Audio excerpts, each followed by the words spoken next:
Hey everybody, welcome back. Thanks for showing up for another engineered angler video. On this one, we're going to be finishing up the swim bait that we started on the last video.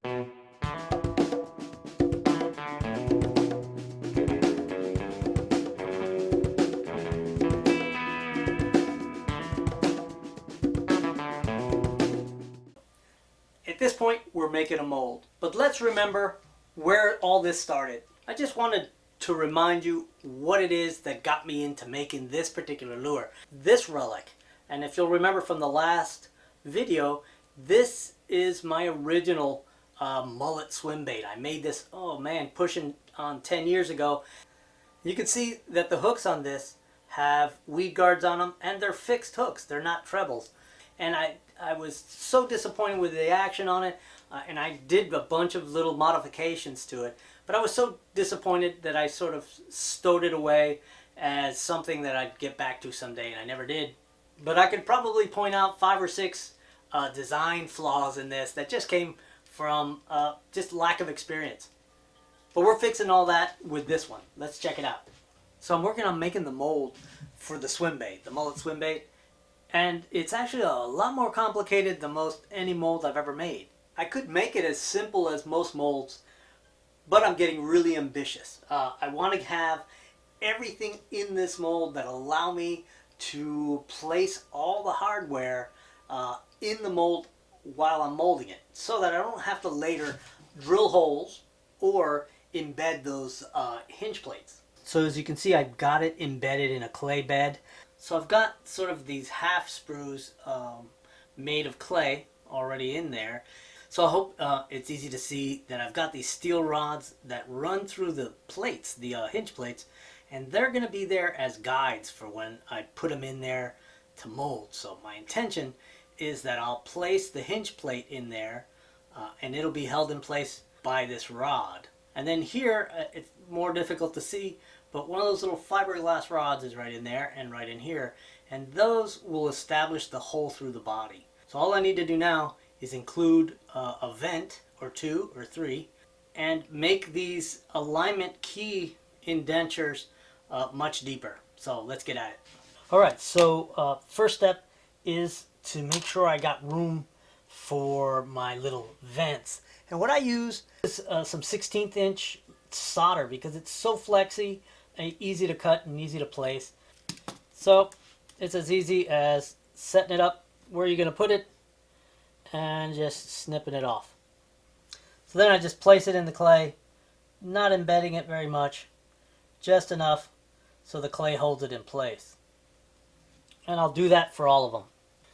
So if you're wondering where to place your vents, you should place it at the highest point if you can, and anywhere where there's going to be a chance for it to be undercut. Right here where this is sort of an underpour, it comes in and it's going to come here. Right in here, there's going to be a tendency for there to be an air bubble. So what I'm going to do is I'm going to run a vent all the way up from this lower edge. So we're going to do the same thing over here. One of the challenging things about making molds is that even if you're really good at sort of visualizing three-dimensional objects, here you're actually having to visualize the negative of a three-dimensional object, and it isn't quite as straightforward as sort of just visualizing the lure itself. Okay, so it's starting to look much more complicated than most any other mold, but I really feel like this is going to work really well. Let's go ahead and put these keys in. You don't have to go that deep.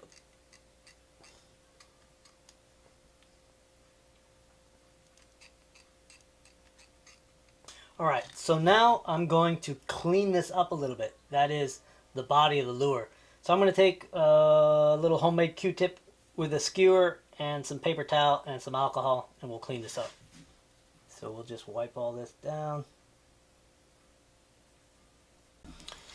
Okay, so I've got it cleaned up, and the last thing I'm going to add to it is the little pectoral fin. And if you'll remember when I was making it, I was trying to decide whether to carve it in or what to do, and I'm just going to add it as a piece of sort of fat tape. This is aluminum duct tape, self-adhering, and I layered it 4 thick and I've got a little template cut out or drawn in there, and I'm just gonna cut that out and apply it. I included a little embossing, which was just me drawing in some curves. Now you got to remember what this will end up being. It'll end up being just sort of a relief of the fin. We're ready to build up the walls on this and pour our mold. So I've got the box built up, and now I just need to calculate how much of the silicone I need to mix up to pour in here. But that's where all those calculations come in handy, and they really pay off. Remember all this stuff and the fact that I calculated the volume of all the lure parts, right? And I got the total volume right here, 40.2 grams. With that information, all I have to do is measure the inside of this, calculate that full volume, and then subtract the volume of the actual lure body, and I should be right on the money. I usually add a little bit for sort of container stick, because you lose some in the container. So I'll add probably 5%, and there won't be any waste really. So you definitely need to have your mold level, and that's perfect. I won't move it from there. So what I like to do is first, like, just trickle on a very thin stream on top of the body itself, and let that sort of lay down flat on the surface. And I do this real thin layer on top to ensure that I don't get bubbles right up against the surface of the lure. So that looks pretty good. Now I'm going to hit it with a blow dryer a little bit. Alright, so that gets any tendency to be bubbly out. Now I've got a real thin skin of this stuff on there, and I can pour in the rest of it nice and carefully from one corner and let it fill in.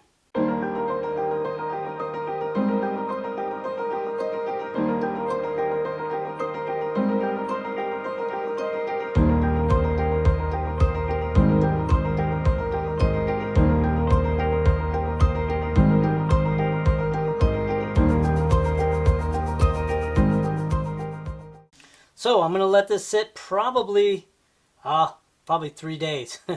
I won't have time to get back to it for a while. So by then it'll be good and set up. We'll flip it, pull the clay off, and pour the other side. Alright, we'll have to get back to this another day.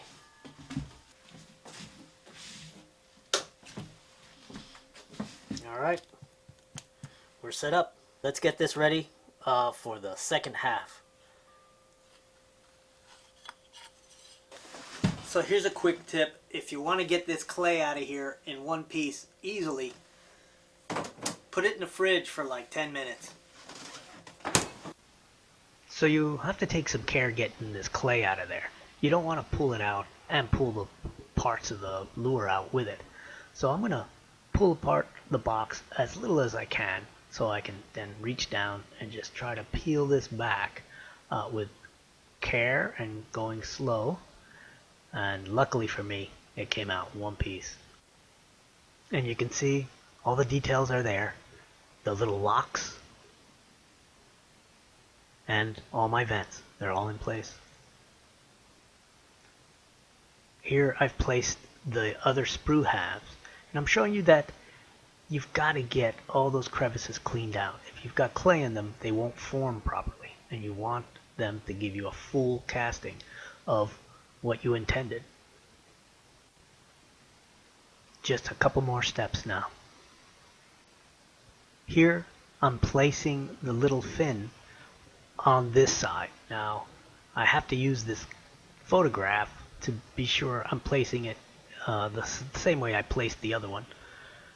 And I didn't place this one because I knew that the clay would just ruin it and pull it off. So there it is, with the same embossing. I've built the walls of the box up, so I get around 3/8 to 1/2 inch of coverage. One absolutely key element you always have to remember, don't ever forget to do this, and that is to apply some sort of mold release to the mold. Basically, to any part that's silicone that's going to come in contact with the silicone you're about to pour. Because silicone loves to stick to silicone, and if you pour it and let it set, it'll basically become a lure encased in a silicone sarcophagus. And you'll either have to cut it open or just abandon the whole thing. Otherwise, if you do it and you realize it right away, just scoop it all out before it sets up. Sometimes you can actually recover from a disaster like that. Don't ask me how I know. What I like to use to prevent that kind of thing is Vaseline. It's easy to get, it's cheap, it doesn't go bad. So I've got it coated this time. So like the first half, I'll put a thin skin of silicone on it. And then I'll hit it with the blow dryer for a moment. And it's time to pour.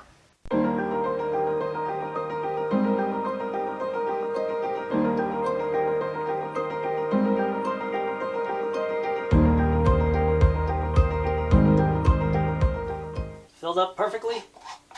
And absolutely no waste in the cup. That's kind of nice. After I wasted an entire half a mold worth. Well, no lure build is complete without at least one near disaster. And so we got ours out of the way. Well, it's the next day and the mold is set up. And I'm too excited to even talk into the camera. So I'm going to pull this box apart here and hopefully this mold will come apart. It gets in the seams and then it's really hard to get it off.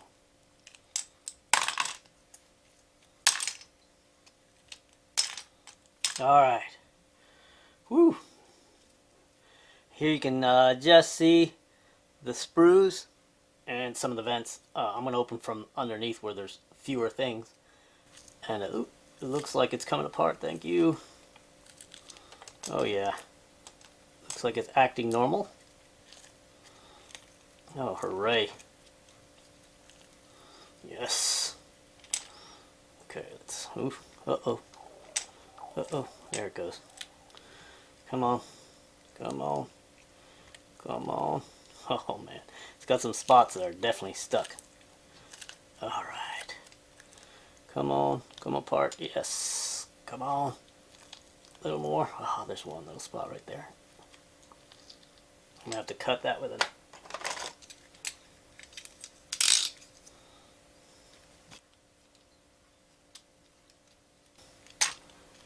Let's see. Oh, there you go. Alright. Oh, yes. Alright. Not bad at all. It picked up some of the black paint, but that's okay. That'll come off after the first pouring. Look at the fin. Pretty nicely shaped in there, and it has some nice detail. Hopefully you can see that in the camera. Now I'm going to pull this apart, clean it up, and we're going to pour our first swim bait, and we're going to get this thing in the water. Alright, I've got the mold cleaned up. I trimmed a little bit of the little tiny flakes and stuff, and I've got all the hardware embedded in it. Check it out. Alright, if you look at this, you see I got my wire harness, the weight, and I'm not going to go into how I got the weight. You guys saw it on the last video. I've got the holder pin holding down the little hinge plate. This is that fiberglass rod that's going to establish the hole for the actual permanent pin. Another plate, another fiberglass rod, and then the back hook eye. This wire here is just a weight hanger, and when I'm done, I'll be clipping it and sanding it back. These are kind of gooped up with Vaseline, and the hope is that I'll be able to pull this out of the casted piece of body. And we'll go ahead and close up. There's 3 parts to the lure, 3 sprues. So that means I can mix each one separately and pour them separately, or I can get out there on the edge and mix them all and pour them all and hope it works.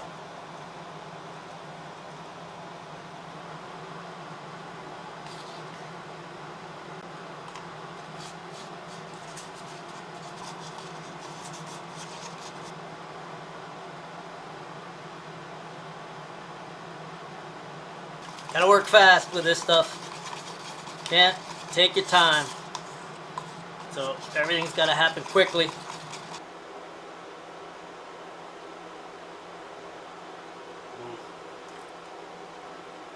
It's set up. I'm going to pull it off here. Alright, so let's just slowly open it. Hopefully it worked like I expected it to. Alright, that's a lure. We're close to it. Alright, there it is. The big test is going to be if I can get those other pins out. Looks like the vents worked. So here's the big test, getting this pin out of there. Oh yeah, baby, look at that. Awesome. So no drilling. Check out the vent that comes from the bottom. It totally formed, means it worked perfect. Alright, now it's just a matter of cleaning it up, cutting those excess wires that I put in there. We'll hang the hooks on it and we'll put it in the water tank just to see if maybe I didn't make a mistake with the weight. I've been having a day, man. And we'll come back to it when I've got it assembled. Alright, so I've got it put together and it has the normal motion and everything aligns properly. I've got it put together with some pins just kind of temporarily stuck in there. Let's put it in that dirty water in my tank and we'll see if I got the weight right. I'm hoping, because I have been screwing up left and right, man. I've decided to go with aluminum pins instead of that fiberglass, 1/8 inch fiberglass rod. Alright, here are the hooks I'm going to use. They're number 2 O'Shaughnessy's, just regular shanks. And I've got split rings on them. So I'm just going to hang them off the hook hangers. This is about an 8-inch drop in the water, and I'm going to just do kind of an informal countdown to see how it goes. 1001. It's about a second and a half over 8 inches. That's pretty good, actually. That's just doing the math in my head real quick. That's somewhere close to a ½ foot per second, which is about perfect for how I like my lure. And you can see it's about just barely floating without the hooks. So if I wanted this lure to be more of a wake bait, I'd take about 1 gram of weight out of it and it would just hang really close to the surface. Raining again. Oh well, I guess no water tests today. Alright, I'm going to take this cup and this silicone and this big glob of silicone, and I'm going to set it down on our nice red sofa inside the house, like that. So if you're enjoying these kinds of videos, please subscribe, comment, and ask questions. Give the video a thumbs up if you like it. And if I survive this trick, I'll be back on the next video. There we go. Be ready.